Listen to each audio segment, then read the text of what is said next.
This week in Learning How to Light, it's time to talk about modifiers, tools that you can use to change the quality of your light. I'm going to start with probably the most popular type of modifier, which is ones that are used to make light softer. Okay, time to talk about modifiers. Having muttered about them several times in the course so far, modifiers are the tools that allow you to shape and change the quality of light. They come in a bewildering array of shapes, sizes, forms and price points. Manufacturers even call the same thing different things, which can get confusing, but essentially all they allow you to do is make the light harder or softer, with obvious other trade-offs in other areas. Now I should state really early on something I've hinted at before, which is that they are also an area where manufacturers are trying to get every penny out of you possible. It is extremely easy to spend an enormous amount of money on things like this and the stuff you see around me, with the thought in mind that doing so will transform your photography. Now I'll be the first to admit that I've done lots and lots of shoots with lots and lots of equipment like this, and the right tool in the right place can make all the difference. It can certainly make your life simpler and your life easier when you're shooting. However, don't forget, all modifiers do is make the light harder or softer, and you can often achieve the same effect as you would with thousands of pounds worth of kit for very, very little money at all. So don't get caught in the trap of thinking, I must go and spend money on the latest, greatest thing. Also, don't forget that all modifiers do is make light harder or softer. If you imagine a curve from an absolute pinpoint of light, like a laser beam of light, through to the softest light possible, so a cloudy, overcast day with no shadow anywhere, all modifiers do is allow you to place your light somewhere on this curve. Okay? They're not magic. They can't do things that light can't do. They just allow you to pick a point on this curve as to where you want to put your light. And again, to stress the point, I do lots of shoots where I have loads and loads and loads of modifiers, and I own some quite expensive modifiers, but there are lots of shoots that I do where I don't use light at all, or artificial light anyway, and where I simply get by with reflecting lights off walls or bouncing light through shower curtains. If in doubt, keep things simple. Now, as with everything in photography, there's always a trade-off. You may find, for example, that adding any sort of diffuser, like a softbox or an umbrella, will not only alter the quality of your light in making it softer, but it will consume some of the quantity too. It's also possible that, say, the fabric on the front of something like a softbox, as it gets older and ages, it may become more yellow and consequently might change the colour of your light. It's also worth bearing in mind that if you are outside on a windy day and you start attaching things like this to some of your lights, what you've done is create a massive sail, and there's now a huge chance that your lights are going to go flying into the ground or flying off along the coastline somewhere, never to be seen again. Okay, so as always with photography, give with one hand, take away with the other. There's no perfect solution, I'm afraid. Just beware of some of these caveats. So now, let's dive in and take a look at some of the common types of modifiers out there. First of all, let's talk about modifiers that make the light softer. Now, since most light sources start out quite small, obviously to make them portable and easy to handle, making a light bigger and therefore softer is quite a common thing to want to do. Consequently, that means there are a myriad of different options out there, and it can get quite confusing and quite expensive. Now, one of the main reasons to use a modifier rather than, say, a different method of diffusing and softening your light is because it's convenient. We all know that we can take a light like this and we can make it softer by bouncing it off a white wall or a ceiling, or firing it through a diffusion panel or reflector sort of system.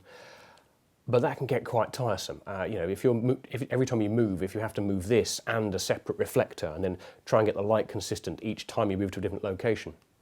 Or, of course, the quality of light varies as you move further away or closer to a wall. That's going to get quite frustrating. Whereas if you just attach a softbox, an umbrella, or whatever you choose, a permanent modifier to this that changes the light until you take it off, it can be much, much easier, much more convenient. Probably the two main types of modifier that soften light are umbrellas, or brollies as I tend to refer to them, and softboxes.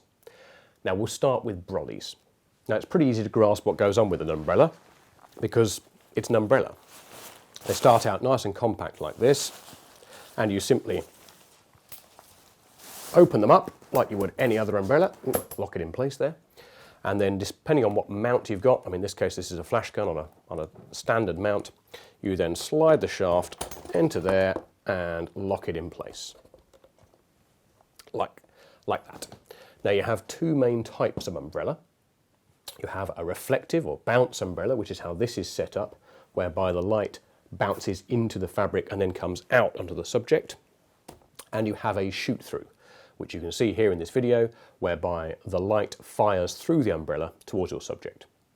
You can also buy umbrellas like this, which serve dual purpose, because if you look, I can take the outer fabric off this, like that.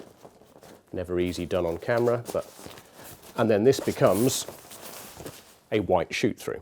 Okay, so 2 in 1, very, very handy thing to have.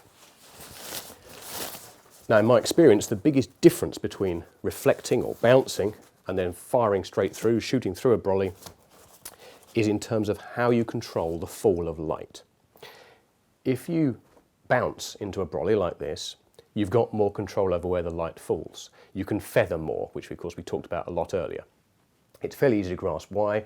Sitting here with the light like this, with the umbrella in relation to me, obviously the light is falling on me. But as I turn it away, I'm now outside the fall of light. I'm behind this black fabric. So you can feather the light off your subject.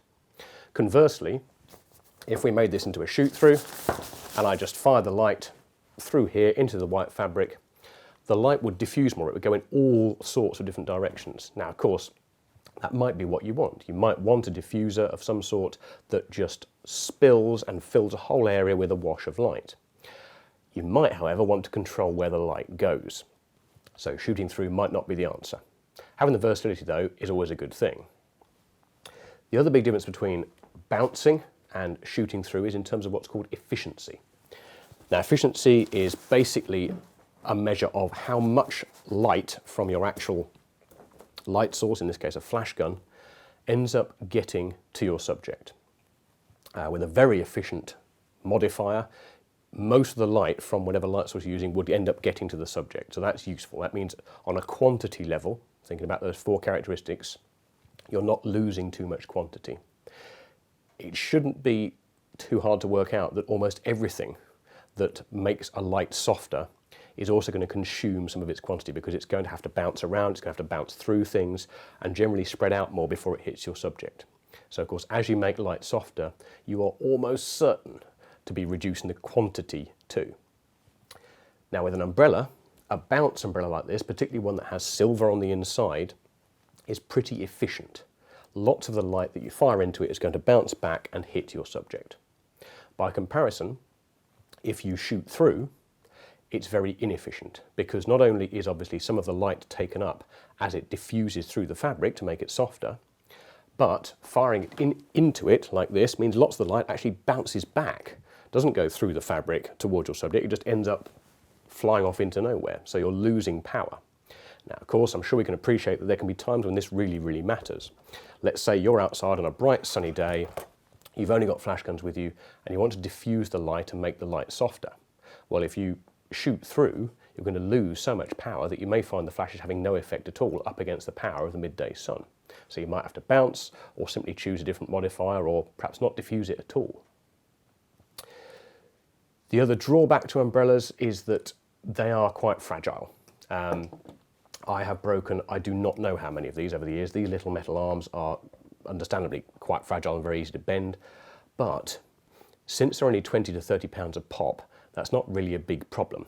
And what's also wonderful about them is they are so small, portable and lightweight. There we are, that folds up to as small and neat as that. Very compact, very versatile little tool. I always make sure I've got a couple of brollies in my kit, because they really, really are handy things to have.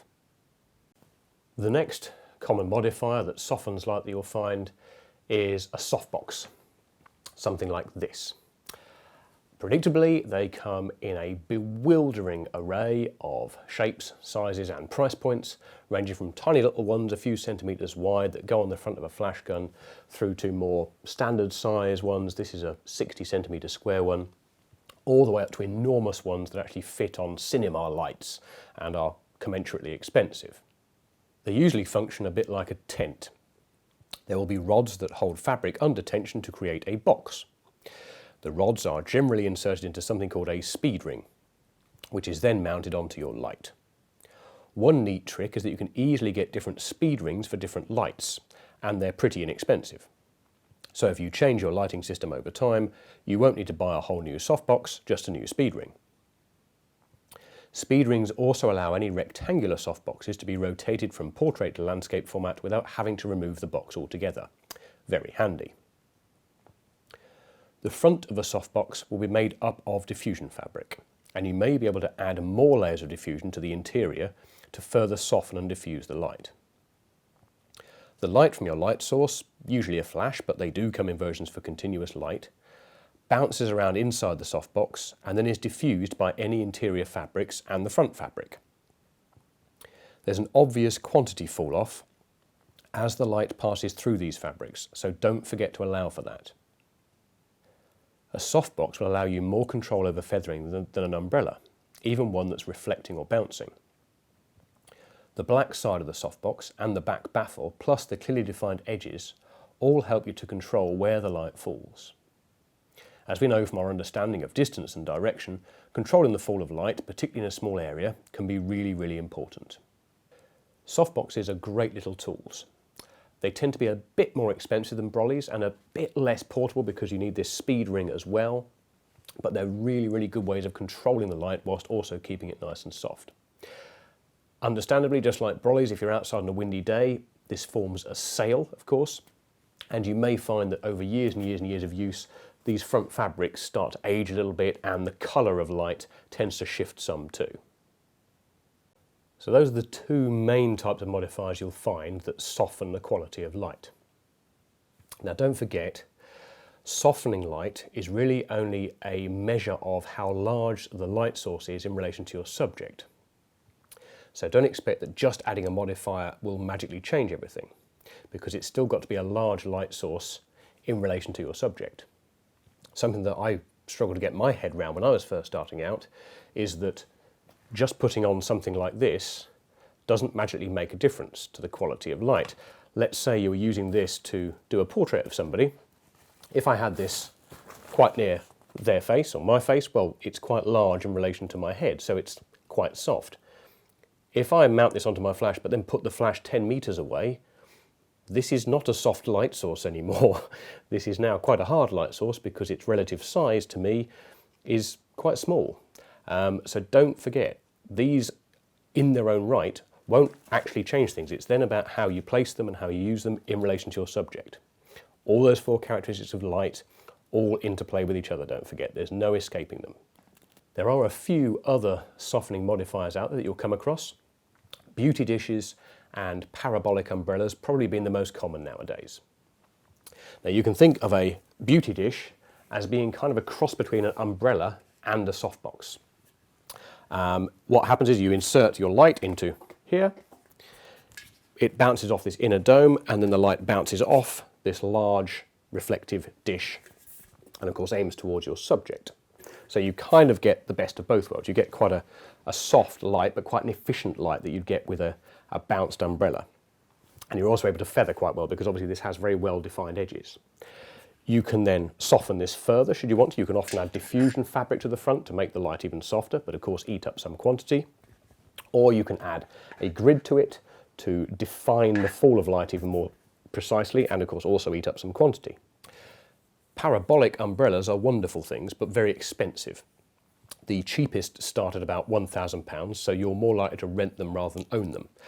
What you see here is actually a sort of cheap imitation. It's not really a true parabolic umbrella. It's just a very large umbrella. True parabolics, though, of course, because of their expense, I'm not going to go into much detail here, but essentially they are umbrella-style reflectors that can change shape, and as such they are very efficient while still remaining soft because they allow you to focus the light down while still keeping it quite diffused. For now, at about £1,000 a pop, I wouldn't worry about them too much. Okay, that's modifiers that make light softer, a very quick overview. Next week, predictably, I'm going to talk about modifiers that make light harder. See you then.